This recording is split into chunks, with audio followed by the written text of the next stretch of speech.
Okay, everyone, good morning. I can only see the panelists, but I'm assuming that everyone is out there in Zoom land. And you're very welcome indeed to our webinar this morning. And it's hosted by the coalition known as Screen Greening. And that consists of, and it's in no particular order, I may add, TG Cahir, RTE, BAI, Virgin, Screen Ireland, and of course ourselves, Screen Producers Ireland. And I'm the chair of Screen Producers Ireland. My name is John Gormley. I previously was an environmental campaigner, and I also served in the Irish government as Minister for the Environment subsequently. And then after that, I did an MSc in film production, and I specialised in the whole area of green filmmaking. And indeed, I got to know Sharon Cronin there. So we have a very interesting agenda this morning, and I think what's interesting as well is the fact that we're doing this online. I always thought it very strange as an environmentalist that we would, in past times, we would all jet in for, to give a 17-minute presentation, and we would go to New York or whatever, and the presentation would be on how we can stop climate change. There was something a little bit contradictory about that. And now that we're in these very odd COVID times, that has ceased, and so we're doing things in a much more sustainable way, and I hope that will continue even after this crisis is over. I think that, if you consider what has happened over the last period of time in relation to COVID and how the world has mobilized, it shows what can be done. Really and truly, COVID, and this has been said by a lot of environmentalists, is really in the halfpenny place compared to the ravages of climate change and what's facing us in the next 50 to 100 years. And I would ask people to bear that in mind, that really this is a picnic. As hard to believe as that is, COVID is a picnic compared to what we're facing because of climate change. And we in the film industry can do something about it. And so I just want to begin by saying very quickly the number of things that can be done. And I know that there are production managers out there who've got practical experience of these matters, but and I'm indebted to Stan Nangle, who's online, who sent me a list of things four things that can be done immediately in terms of what you can do. 100% renewable energy, this can be done now, no problem at all. You can have energy efficiency. There are electrical car services out there. And also, as I said, transport, Enterprise Ireland can provide you with hybrid cars. On recycling, there are different agencies that can do that for you. And, pretty soon we're going to, and this is a key, I think, because the one thing that really gets me when I go onto a film set is to see those damn generators spewing out a lot of bad pollution, and it's bad not just for the people on the set, but for the environment in general. But on-site electrical generation, and I know Roser has done fantastic work on that. So those are the things that can be done, and people, and I know I give you the name of the providers later on if you're interested in getting more information on that. We have a very interesting program here this morning, and the order that we're going to take them is Sacha and Sharon are going to speak first, then Susanne Hamilton, and Roser, she's not online at the moment, but she will be joining us very shortly. This is an important point I'm going to make now. In terms of questions, we're going to take questions after each speaker has completed. And I would say to you, please use, if you're looking at your screen there, please use the questions and answer section, right? Put down your question, and if you could please, and another important point, put your name and your company down, when you're asking that question, so I know who the question is from. And so you will get a direct answer then from our panelists. So Without further ado, I want to introduce now Sacha and Sharon. Sharon Cronin is a production coordinator and production manager, and Sacha Dillon is a production assistant.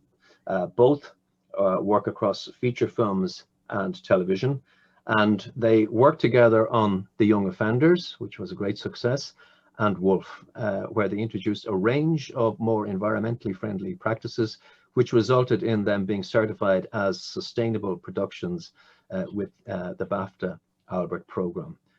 Wolf, in fact, was the first Screen Ireland production to take part in Albert. So we're talking about two people here who have practical experience, and I'm certainly looking forward to hearing their presentation. So Sacha and Sharon, take it away. Just going to get the screen sharing up now, and hopefully this will work.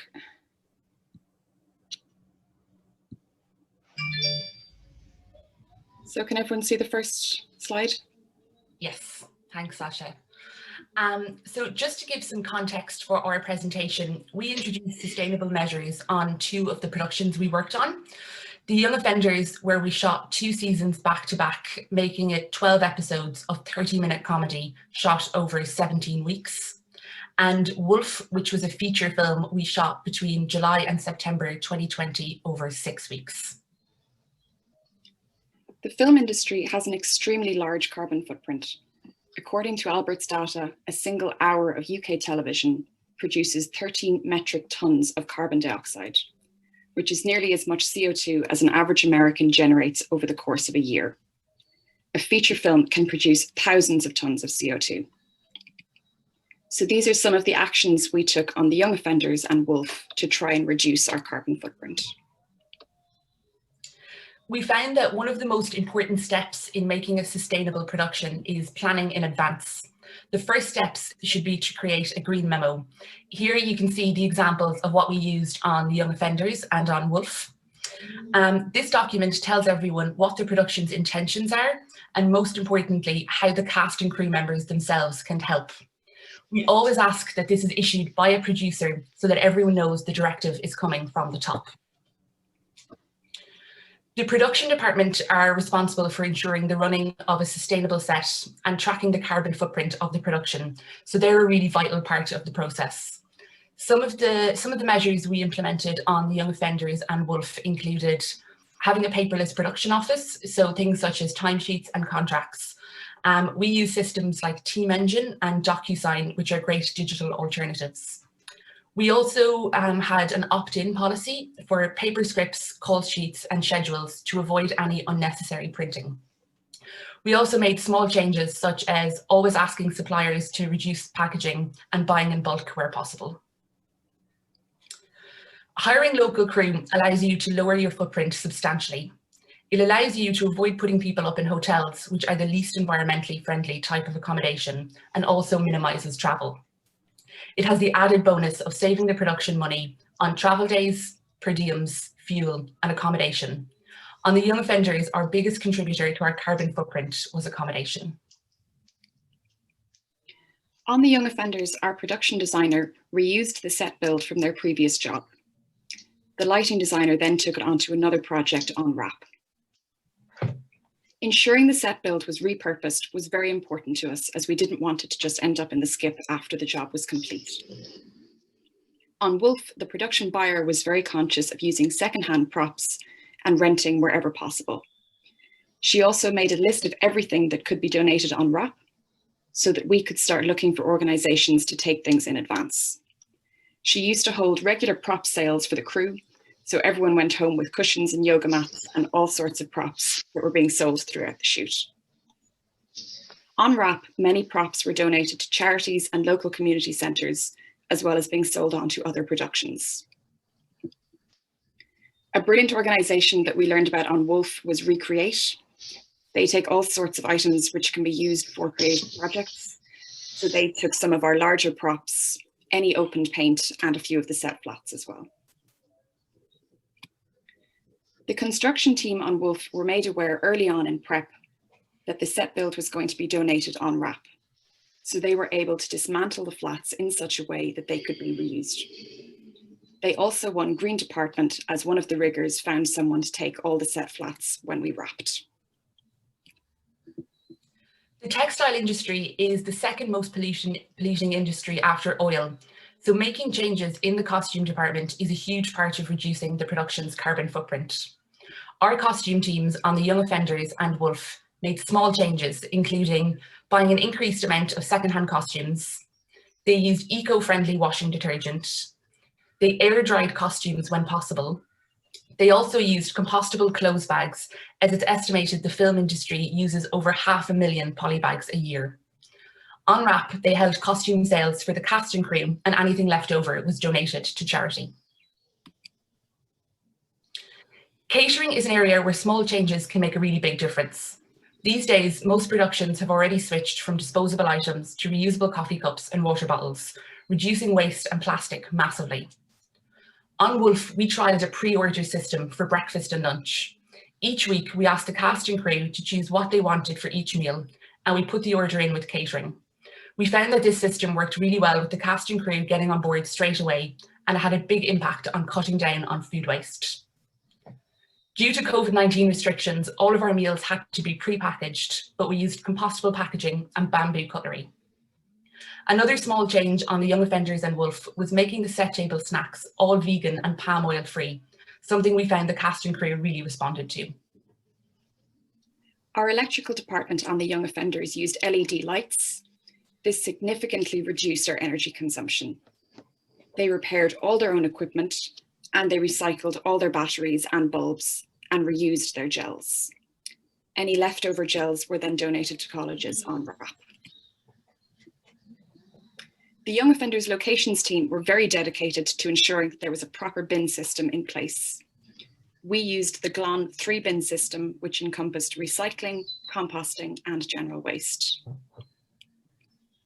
We ensured that there was always detailed signage around which bin to use to make it as easy as possible for cast and crew. This also saved the production money, as general waste collection cost €30, while recycling only cost half of that. Trying to run a sustainable set while also being one of the first productions back after the COVID-19 lockdown proved challenging. However, we did our best to implement more environmentally friendly hygiene options. Every cast and crew member on Wolf was given a personal hand sanitizer when they started work, and after that there was a refill station at the entrance for sanitizer. We then brought hand sanitizer in bulk. It saved us buying almost 600 disposable plastic bottles. We also did this for soap and washing up liquid. Many of the crew members on Wolf also wore their own reusable masks, which reduced the amount of disposable ones we had to provide, and our costume department even made masks out of scrap material they had left over. Eco Week. So Eco Week is something that myself and Sacha created. We created this as a fun way to get the cast and crew on the Young Offenders motivated to be more sustainable. It was 1 week dedicated to see which department could be the most eco-conscious. So to do this, we created a scoring system. You can see our scoreboard here that Sacha created. Each department could get points for things such as recycling, composting, using a reusable cup or water bottle. You could also get more points for things such as carpooling, walking or cycling to work, or creating a department-specific initiative. On the other side, you could also get points taken off you for things such as not using the right bin, using single-use plastics, and bringing unnecessary cars to set. We assigned an on-set crew member to keep track of the points. Ideally, this would be a production or locations trainee. So on the Young Offenders and Wolf, it was me as the production trainee awarding all the points to everyone. To make this easier, we had a WhatsApp group to keep track of the points and include departments who were not always on set. So this way everyone would send in their photos and people would see what everyone else was doing. It showed all the cast and crew how other people were trying to be more sustainable and really motivated everyone to improve their own departments. And on the right is the AD department after they won Eco Week with the most points. Because Wolf was only a 6-week shoot, we decided it wasn't feasible to do Eco Week, and instead we did Eco Day. We did this in the form of Eco Bingo, which is like classic bingo, but with an eco twist. All cast and crew members collected their bingo cards at the start of the day and marked off all the eco activities as they completed them. They had to send proof of each activity to the crew WhatsApp group. To win Eco Bingo, each person in the department had to complete their bingo card, and the first department to do so wins. There were also spot prizes for anyone who made a particular effort to be sustainable throughout the day. We chose items such as bamboo toothbrushes, reusable vegetable bags, and paper straws. In order to encourage everyone on the crew to be more sustainable and to let us know about all the green initiatives that they were implementing, we awarded a weekly prize for Green Employee. Everyone began to get quite competitive, and it became a great way to keep the crew engaged in running an eco-friendly set. This way, people felt like their efforts were really being acknowledged. The winner was announced every Friday and received a little cactus, and their photo went up on the green notice board. It was always a really nice note to end the week on. And that's Tanya there with her cactus, and Joyce from Costume winning on behalf of that department. On the Young Offenders and Wolf, we used the Albert Carbon Calculator and engaged in the certification process. Both projects got certified with 3 stars, which was the highest rating available. The above measures are just some of the ways we try to lower our carbon footprints. But once producers get involved, there are many more things that a production could do to be more environmentally friendly. We asked the crew on Wolf to give us some feedback about how they found doing Albert and working on a more environmentally friendly set. And these were some of their responses. So Sinead, our script supervisor, said, "Competitive recycling encourages everyone to get involved. It was great fun.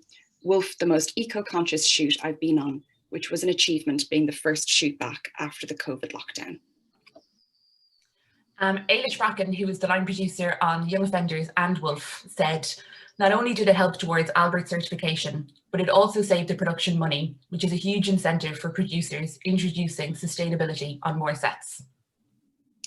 And Justine Wright, the prop buyer, said, "Albert was new to me, and it was great to know that scenery was being repurposed for future productions. The Green Employee of the Week and the group WhatsApp made for fun competitiveness between departments. I would highly recommend more productions do this." So hopefully some of this was helpful and has encouraged you all to run more sustainable productions in the future and to take part in the Albert programme.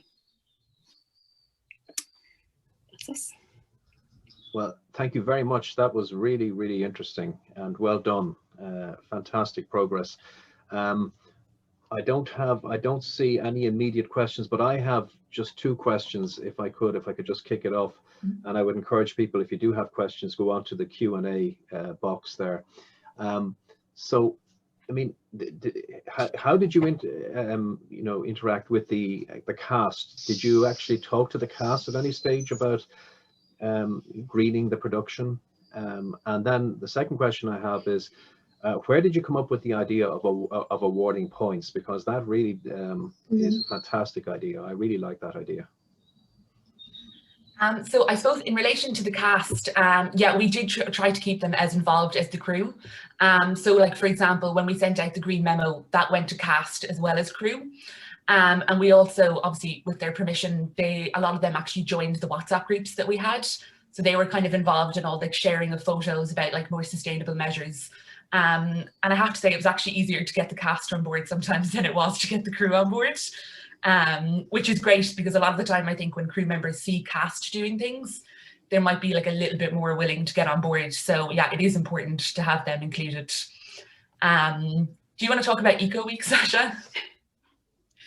On the Young Offenders, we wanted to have a leaderboard going all through the shoot, but it was an 80-day shoot, so that was just going to be a nightmare to try and keep track of everyone. So that's why we decided to just do one intensive week. Everyone got notified of being as green as possible, and we had it towards the end of the shoot as well, so people were able to tell us about all the things that they actually had been doing throughout the shoot that maybe we weren't aware of.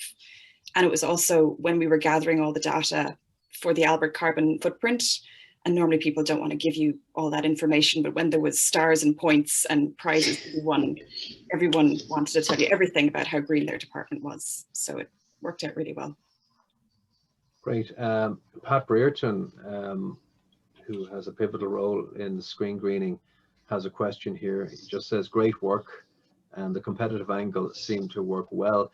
Did you have any naysayers? And if so, how did you handle them? And you'll always get people who aren't hugely enthusiastic, but how did you deal with people that didn't see the point of the whole exercise? It was kind of outweighed by the people who were into it. And even people who at the beginning of the week thought it sounded a bit silly. By sort of Wednesday, they realized that actually everyone else was having loads of fun and they kind of wanted to get in on it. And some departments went all out on Thursday to try and get all the points that they could before the winner was announced. So there was obviously a few people who didn't really want to get involved, but most departments, or at least most people in each department, got on board with it. Yeah, and there was a very small amount of people as well. Like I would say that definitely 80% of the cast and crew got really involved, like from the start. So it was very minimal, the people who didn't want to be involved. Okay. I have an interesting question here from Nikki Rocca of RTE. Nikki says that was a really interesting presentation from Sacha and Sharon. Thank you. Is it possible to get access to this presentation to inspire more program producers? And well done again. So will you be able to make that presentation available to others who are attending this seminar so that they can get inspiration? Yeah, I mean, we're happy to share the presentation, but if anyone actually wants even a little bit more information, there's a full case study on the young offenders on the SPIin Ireland website. And we're also putting up a case study for Wolf. It's not there at the moment, but it should be up hopefully by the end of the week. So I think if you log on to SPIin Ireland, they have like a green toolkit section. And the young offenders one is linked there, and the Wolf one will shortly be. But I'm sure we can work with Laura in Screen Producers Ireland to get this one sent out as well.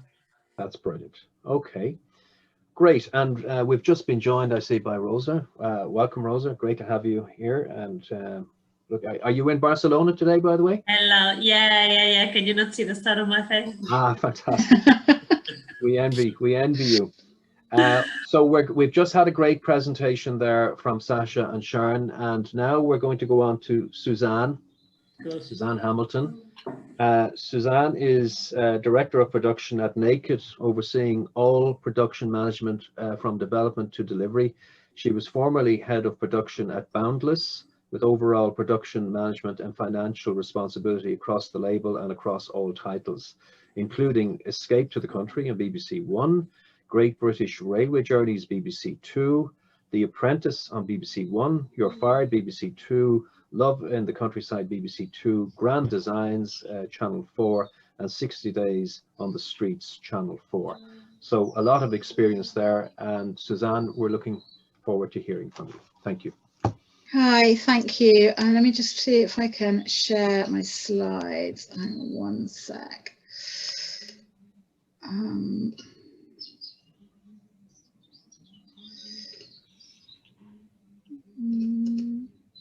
No, hang on a sec. There you go. Great. Hi everyone, my name is Susanne. I'm Director of Production at Naked, as John just mentioned. Naked recently merged with Boundless, so a lot of my references, because I've been there quite a long time, are from Boundless. Fremantle's a global company in the UK, has a large scripted slate, including very much loved brands like Britain's Got Talent and Supermarket Sweep and QI and Too Hot to Handle, as well as the titles that John just mentioned that I'm across as part of Boundless and now Naked. I have worked on several different series before I became Director of Production. And when I started working at Boundless, you know, Albert just wasn't a thing.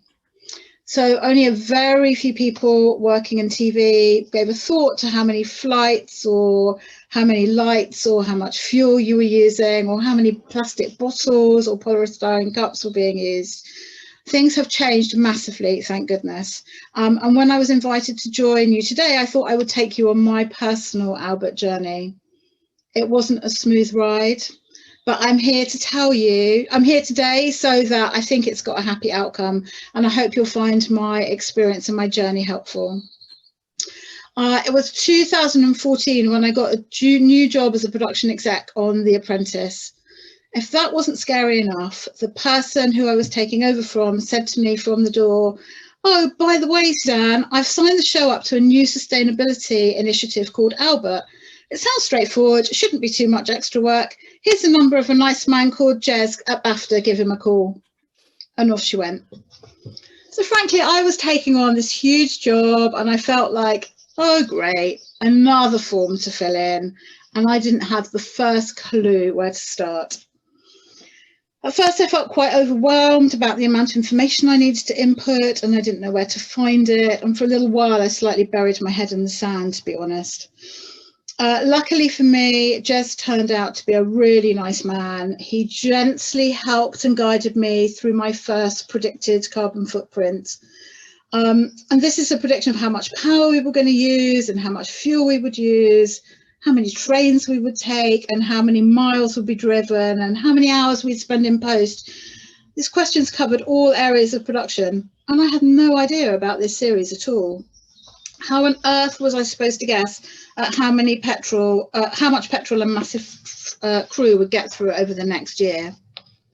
Anyway, Jez came to the office, do you remember that?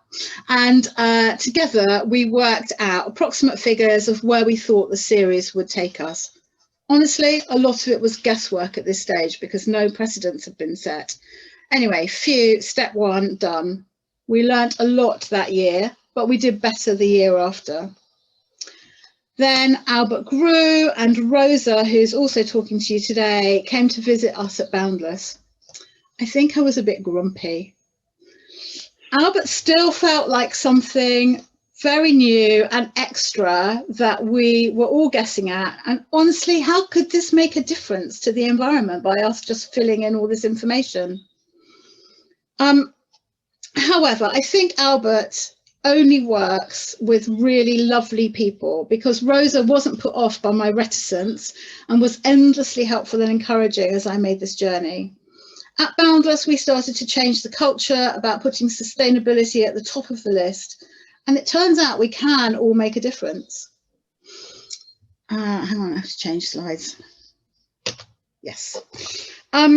So to start with, I would encourage as many people as possible on your teams to do Albert's sustainability training.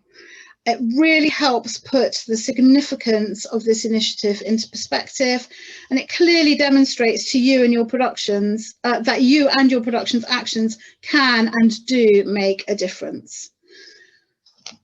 When I personally did that training and I came out of there, I literally just came home and went, why are we not using green energy to heat our house? You know, it just had a massive impact on me. The culture shift has come on leaps and bounds since I started this journey. And I'd like to highlight some of the simple changes we made on the Apprentice that helped our carbon footprint improve. Many of them you will have heard already from Sacha and Sharon, and their slides are much more exciting than mine. But however, it's good that everybody realizes that we're all doing similar things and it works. So we've started by putting notices up in the office. Please turn off your computers and your printers at night. Please turn the lights off in rooms you're not using. Please turn the lights off at the end of the day. Don't print unless you really have to. Fremantle, we managed to persuade them to changing from having disposable everything to having real plates and real cutlery and real mugs in their kitchens. So there was much less rubbish. We changed to having separate rubbish bins for recycling, another for food and compostable waste, and also with a general waste bin. It's really likely that these things now sound terribly obvious to all of you, but back then it was all new, and people grumbled often about bossy Susanne asking them to turn off their computers as they were almost at the door. We introduced car sharing, late night working, of course, means you get a taxi home for safety, but with a bit of effort, you can see who lives on the same route as someone else, and you can do one journey instead of two. The taxi companies were really helpful in the practicalities of implementing this. We also asked them to provide electric taxis or hybrid cars where it was possible. We started using cyclists for local career jobs. This saved us money as well as putting less pollution into the air. At the end of every series, we would have a massive prop sale. So all the stuff that was in the Apprentice house that had been purchased, whether that was new or secondhand, which it more often is now, we sell it on, and anything we can't sell, then we send to charity. One of the things that I've learnt over the years is to keep track of what you're doing. So at the end of the production, you are not rummaging around trying to pull together the information you need. My suggestion is that you take photos of the reusable water bottles in the studio and on location, and you file them. Take photos of the office notices, save the green memos, save the call sheets with your Albert and sustainability statements on them. Take photos of your electric vehicles on your agreements with the car companies, asking them to provide electric vehicles where possible. Keep a note of what you're spending on cycling couriers. Keep your car sharing lists. Take photos of the lights that you've changed to be LED rather than the old-fashioned ones.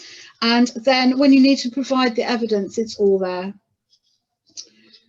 Hang on a second. So at the beginning of every series, we send out a green memo, which I write with the executive producers, and we send to everyone that is going to work with us on the series: talent, crew, post-production facility places, suppliers, and also to the immediate team. This highlights to everybody what we're planning to do this season and introduces whatever is new. We try and do something additional, however small, on each series. There are example green memos on the Albert website to guide you, and we try and make ours as colourful and visual as we can, so it's not just a list of facts. On an early series, we bought everybody a water bottle, wrote their name on it, got a water dispenser, and stopped buying plastic bottles for the studio. We asked the caterers to use real plates and stuff. We hugely reduced what we were printing. No more contracts, no more risk assessments, and no more contact lists or call sheets. When Albert was first introduced to the crews and the teams, nobody quite understood sustainability in the way that they do now. So you might find there's a bit of resistance to what you want to put in place, because as a general rule, people don't like change very much. But my suggestion is to take them on the journey with you. Pretty much everyone gets it and wants to do their bit. We are lucky that there's a bunch of people at Fremantle that are all happy to share information. So we've helped each other by being transparent with data. Production managers and production coordinators who've completed footprints and certification will show other people who are coming in new to the company what they do, and if they need help with figures and stuff, how it works for them. Sharing somehow just makes the journey feel a bit less lonely and can speed up your learning process while you're starting out. So I've got another slide. Hang on a second. Oh, maybe not.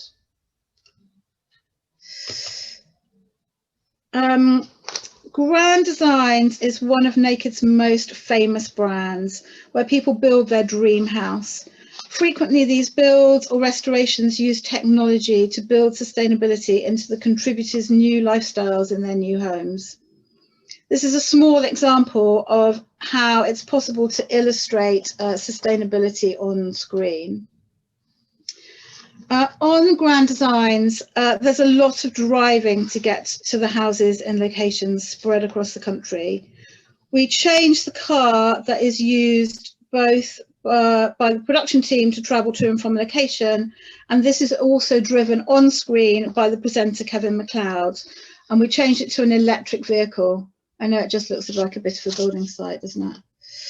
Oh, I'm really sorry. Can you still see my screen? We can see you, but we can't see any slides at the moment, Susanne. Oh no, I'm just so sorry.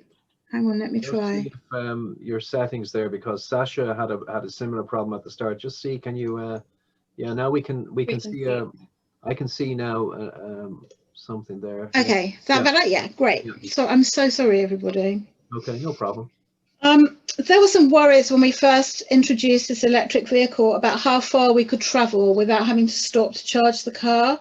But actually, it turns out you can go a really long way and before taking a break. And actually, after a couple of 100 miles, you want somebody who's driving to stop and take a break. So it helps us in two ways. One, from a health and safety point of view, and also because we weren't damaging the environment so much. The other benefit is that electric cars are cheaper to run. In addition to changing this car, we also changed the vehicle that makes regular journeys to and from London from our regional office in High Wycombe to being an electric vehicle as well. This vehicle gets used for recce's also, so lots more service, lots more savings and a lot less carbon. Hopefully, yes. So finally, on the last series of The Apprentice, we changed the iconic London taxi that the fired candidates leave the boardroom in from a diesel one to an electric one. It was a really satisfying moment for me personally, as the message is now on screen as well as behind the scenes on yet another Naked production. Very good. I think it's been a real revelation to me, for me, that, and that's mostly because I'm a bit old and set in my ways, is that trying something new or slightly different on productions isn't actually that difficult. Just because we've always done it that way doesn't mean you have to carry on in the same manner, and you just need to take a leap of faith. Even a year ago, who would have thought that we'd all be able to continue to make TV shows, you know, from basically our houses? The bonus for me of having returning series spread over several years is you can monitor your progress. And in the same way that Sacha and Sharon had that like competitive thing going on within their own shows that I'm definitely going to steal going forward, you know, we can see what progress we're making. Very quickly on to other of our recent series, Kevin McLeod's Big Tech Adventure and the Chasers Roadshow, which starts going out next week on TV. They both involved a huge amount of air travel. We went to China and Japan and America, but we've been able to offset those costs by investing in environmentally saving projects. So alleviates the problem a little bit. Since this journey for me started, Boundless ensured that all its productions now complete carbon calculator and certification for all of its shows. Albert's now been rolled out globally at Fremantle.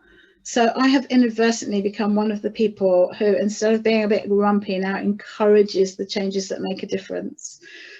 Thank you so much for inviting me to take part today and for listening. Thank you. Thank you very much, Susanne. That was very, very interesting indeed. Again, now I would encourage people, if you have questions, go on the Q&A section there and put in your question and attach your name to that, please. And if you have a company or an organization, write that down as well. I have two questions, and they're addressed to Susanne and to Sacha and to Sharon. One relates to my pet hate, which is the on-site generator. What did you do about that? What can be done in your view about the on-site generator, the diesel generator, which I mentioned at the very start? And then in relation to this vexed question of offsetting, again, can you just elaborate on that? And I'd say to Sharon and Sacha, have you used offsetting as well? And Susanne, if you could tell us who your offsetters were, are they kind of gold standard, and can you be assured that we do have actual CO2 reductions as a consequence? Those are the two questions.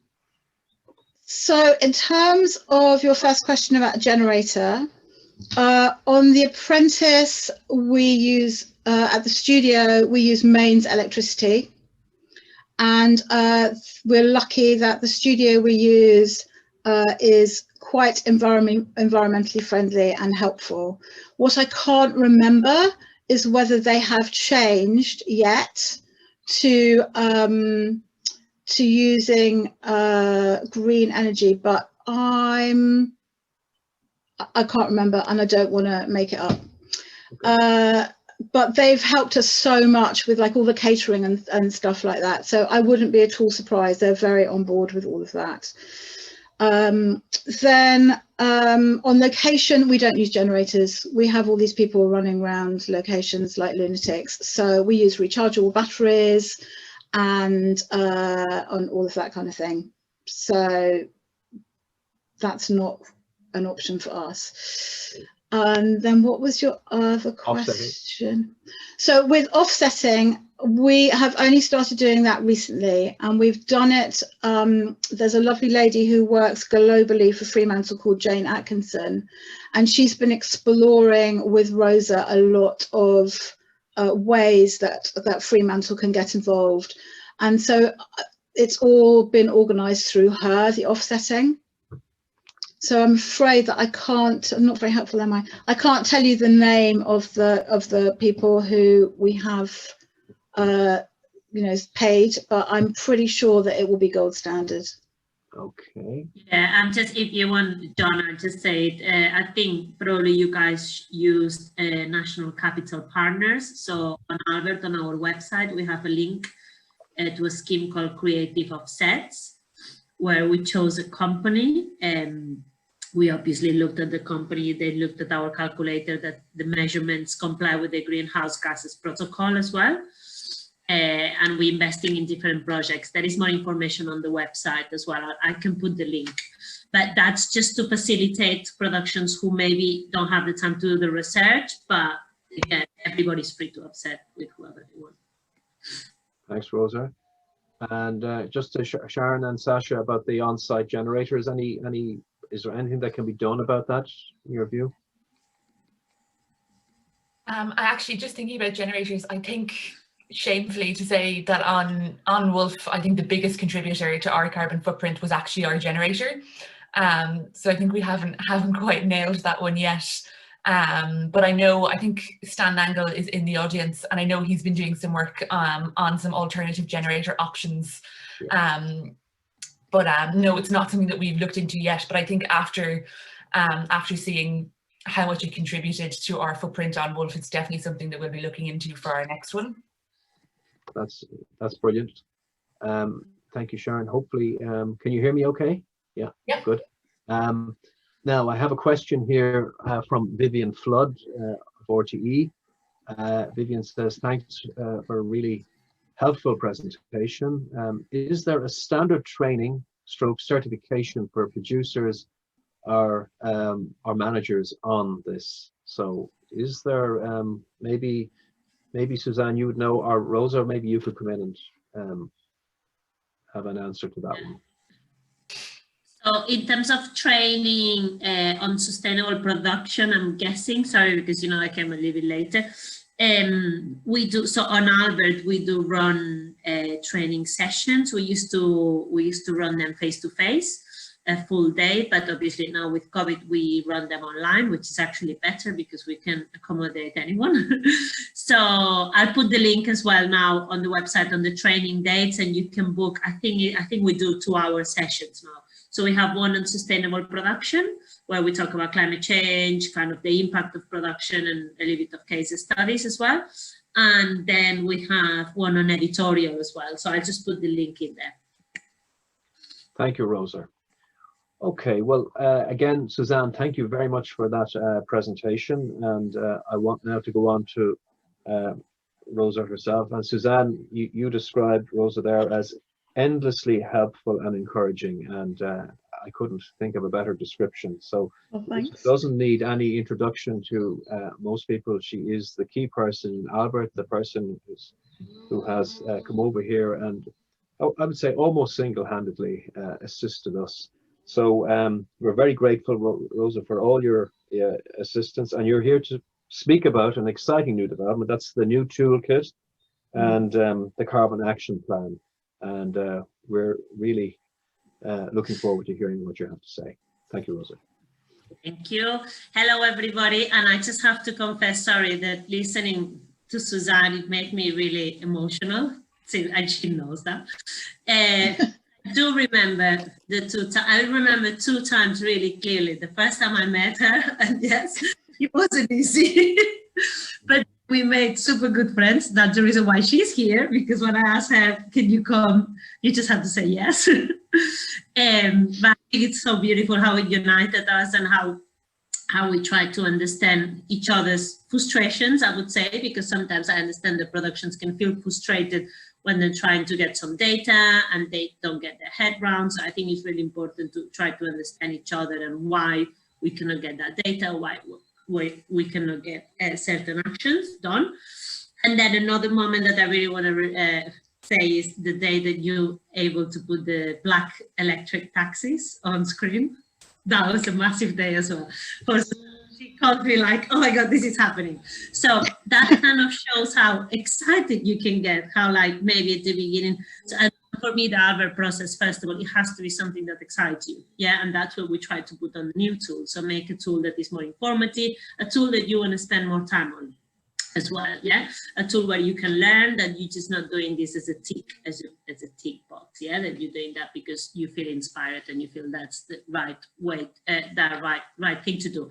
I'm going to share just like 4 slides really quick from a webinar that I'm actually running. We have 2 more webinars next week.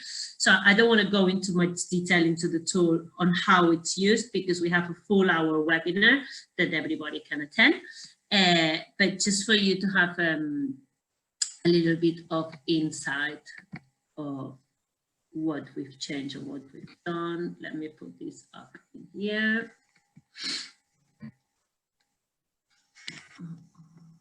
Sorry, I've got 2 screens, so I'm going to put the presentation in here.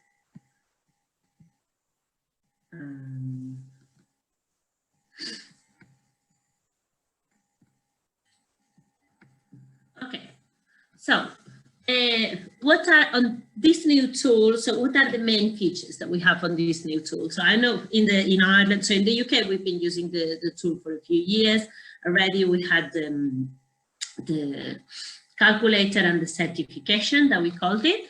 And then in Ireland, the tool came around, I would say a year and a half ago, probably. And you were using only the carbon calculator, yes. So now we unified all the calculators, so everything is just on one site. I'm going to put you the URL on the next one. And what are the main features of this tool? So we have the carbon calculator, as before. It has changed a little bit. You'll see when you log in that it's much more sexier, the look and nicer and fun. It just didn't look fun before.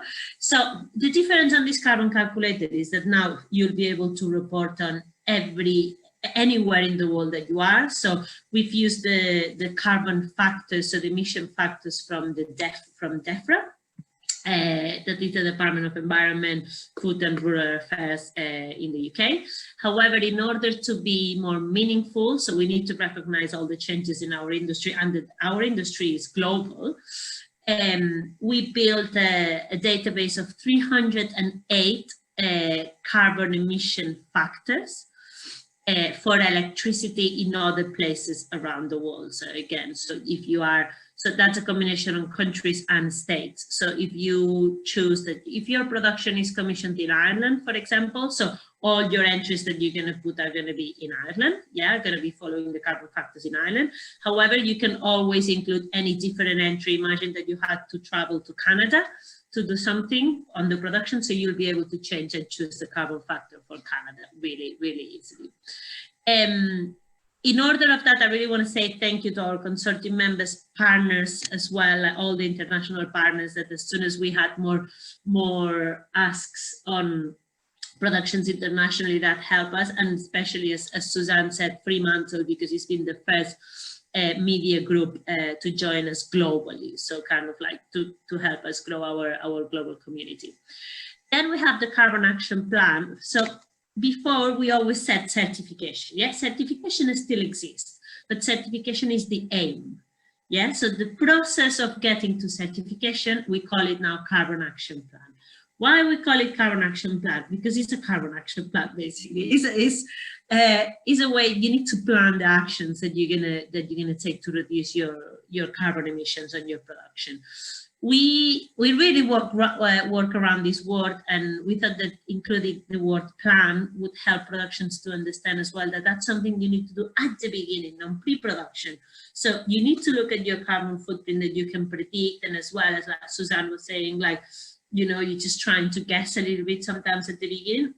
And then looking at that, you can create a strategy, you can plan your strategy in order to reduce, yeah? So that's the process, and the process is a questionnaire with different questions. We have filter questions as well, so they're more relevant to you. So we're gonna ask you, are you filming in a studio? So if you're not filming in a studio, you're gonna click no, and we're not gonna ask you anything about studios. But then if you click yes, all the questions are gonna be generating. And then depending on the level of compliance, then is when you get the certification or not. We always ask people, like productions, to look at the actions at the beginning, pre-production, check the actions that you're going to take, submit your questionnaire, and then we're going to ask for evidence on some of the actions. Yeah, we normally tend to ask around 10 questions, evidence. We might increase it a little bit, depends, because lots of the questions can be proven by the green memo, for example. And then we're going to check all those all this evidence to prove that you've complied with the actions that you said that you've done, and then we're going to award you and then credit logo that says that you are a sustainable production. A new thing on getting the certification: if you are a UK commissioned production, you will have to offset compulsory. However, any production outside the UK won't have to offset in order to get the certification. So in Ireland, in order to get the certification, we'll ask you if you offset, so it's an option, but it's not mandatory. The reason why we do it that way is because we have a history of 10 years in the UK of working and talking about reducing. So we consider that now is the time to talk about offsetting as well. However, in other countries, we still need to give you an option of a year's time to use the certification, to get used to reducing, which I'm sure you're already doing it, but kind of reporting the reduction, and then we'll be able to offset probably mandatory a little bit later on. Reports. So we're building a big report site. That's something that it's not on the tool. Reports and translations are gonna come in the next 2 months. We're still building. This is an MVP, what we have now. So reports, we're going to have 4 types of reports. Reports to a single report, a compare to productions report, then one to compare with the average industry or the average in your company as well, and then a multiple report section so that you can put all your drama productions together, for example, and see that's my impact of my drama productions by genre, production type, by country, however you want to organize it. And then the translations, which we're going to be using, we're going to be translating into 11 different languages in the next 2 months as well. And one of the languages is going to be Irish. So we're looking at translating into Irish as well. So because we believe that helps with engagement of the users. So it's really important that they have the right language. This is really important. This is the new URL. So if you are an Irish production, you used to have this URL /IE, I think you had, yeah? So you don't have the IE anymore. You don't even have to put the login. You just have to put calquearaber.org, yeah? So that's really important. We have lots of resources in order to help you to get on board. So on our website, we have a quick start guide on our website as well. Tips and tricks section and integrated help section in the tool. So as soon as you logged in the tool, you have a big section on help. And then we have how-to videos as well on our website. I can put some links here if you want on the chat now when I finish. And then this is what's coming soon. So all the languages that we're translating and the reports. And I'm not going to explain anything else because I want to invite you again. If you go into our website, into our events page, you're going to see we have 2 webinars left, next Tuesday and next Thursday. I think on the Thursday one, there is still availability. So please join us if you want to learn how to go through the tool.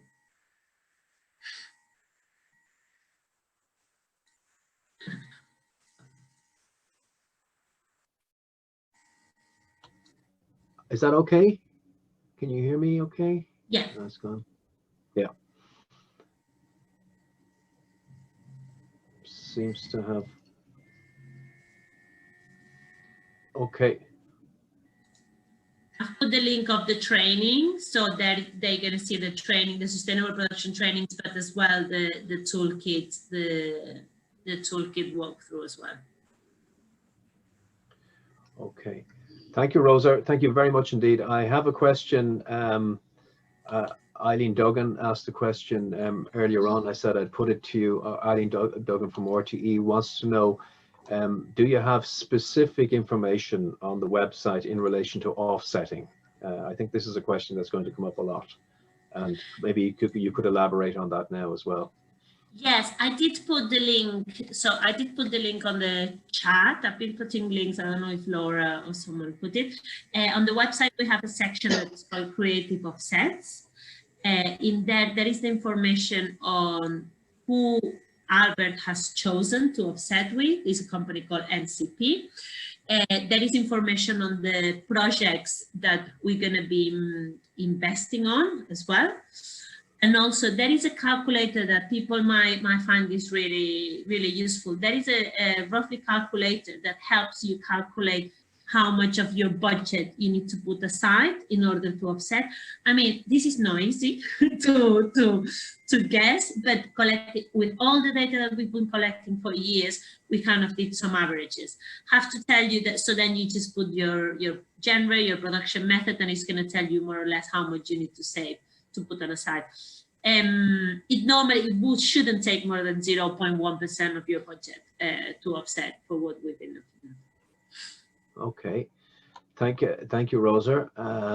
And just to tell people that all of this information, if you haven't seen it, is on the chat section here. All of the links have been provided there, which is excellent. I have another question for all of the panelists. It's from Clodagh in Deadpan Pictures. Well done, all very informative presentations and resources. Thinking on the process as a whole, do any of the presenters have any recommendations on banks that divest from fossil fuels? So obviously, you know, when you're dealing in financial matters, this is a big question. So do you have any recommendations for banks that we should deal with who have actually divested from fossil fuels? Any of the I can go first because I'm really proud, because I've just changed actually. So the only bank I know that for sure doesn't do it is called Triodos Bank. They're a Dutch bank. I think that I know is the only fully ethical bank in the world that I'm aware. And John is saying yes, so I think he knows them as well. They have branches. I've opened an account in Spain. I know in the UK they have it, and I'm pretty sure they have branches in Ireland as well. Keep an eye on our events as well, because I think we're trying to organize an event in terms of pensions and things like that as well, and investment as a company as well. So keep an eye on that. Okay. Bernadine Carraher has a question here. Where is the link to sign up for the webinar? Can't get into the Albert site to see it. I think Bernadine is obviously referring to the webinar here. I think screen producers are just going to send the link to her anyway, so that's fine. Bernadine has that information. Any other questions? Anybody out there? You know, you've elaborated on the Triodos Bank. If we get any more information on other banks, we can put them on the list as well. You know, and I would just say to people that we're getting information all of the time, and Albert is very good at putting them on the website, and Screen Greening has a website as well, as does you know, BAI and also our Screen Ireland, and between us all we will get the information, the relevant information up there. So I don't have any further questions, so I just want to thank all of our contributors here today. I think it has been excellent. Really, we've learned an awful lot. I want to thank a number of people, Anthony Muldoon, who organized this event along with Laura in Screen Producers Ireland. They've done fantastic work. I want to thank the sponsors of this event, the BAI, and everybody who has participated, because this has been over the years, I remember, you know, Jeremy coming over here from many years ago, and it has just, and indeed Aaron going even further back. It has been a slow process, but it is gathering momentum. And what we want to do now, the next step, is to get the studios involved.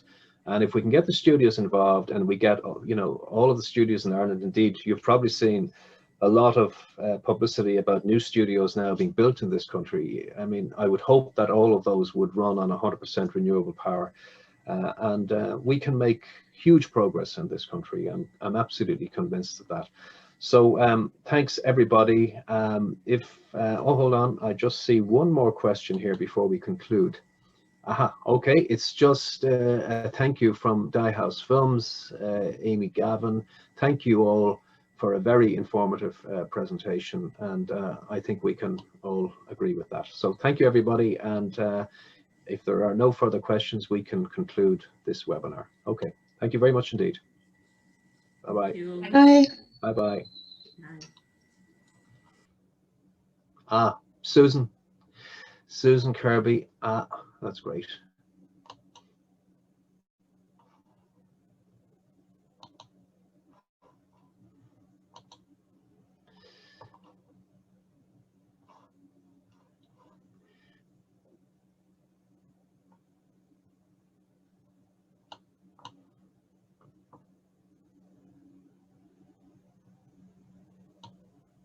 John, I think that went well.